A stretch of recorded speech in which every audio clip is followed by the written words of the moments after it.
Trump has lost the US presidential polls. So, who is going to suffer the most for the shocking electoral defeat? The United States of America, the US allies, or the Americans themselves? Well, as surprising as it may be, it is the people of China who are going to lose out in a big way. This may sound strange given that Trump is a China hawk and the biggest living enemy of the Chinese Communist Party.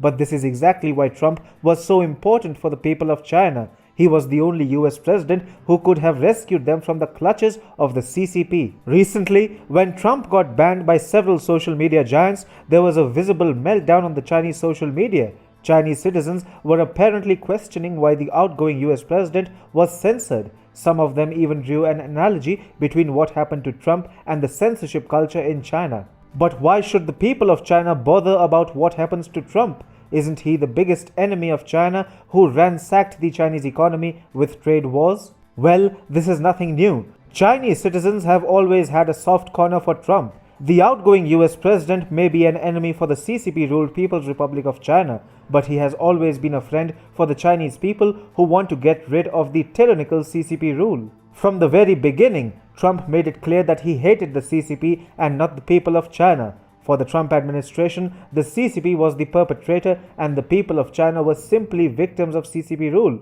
In fact, the US Secretary of State Mike Pompeo made a conscious effort at not referring to Xi Jinping as the President of China and addressing him as the General Secretary of the Chinese Communist Party instead.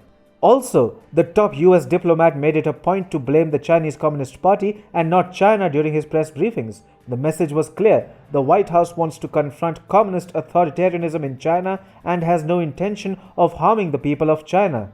The antagonism against the CCP went a long way in creating a mutual bond between an average Chinese citizen and the US president. Chinese citizens despise the CCP, but they don't speak up given how the memories of Tiananmen Square still haunt them. Yet, they relished how an American president made an unprecedented effort to destroy the CCP. Trump administration's message probably even reached the people of China. So, when the US president lost the November 3rd presidential polls last year, Chinese-American Trump supporters even raised election recount funds on WeChat, a popular Chinese social media and instant messaging app. But even before the outgoing American president or the US Secretary of State deliberately made CCP-centric criticism, Trump had fans in China. The people of China realized that while the CCP was destroying Chinese culture and tradition, the Trump administration was actually going to help the people of China get rid of the CCP and restore their cultural legacy.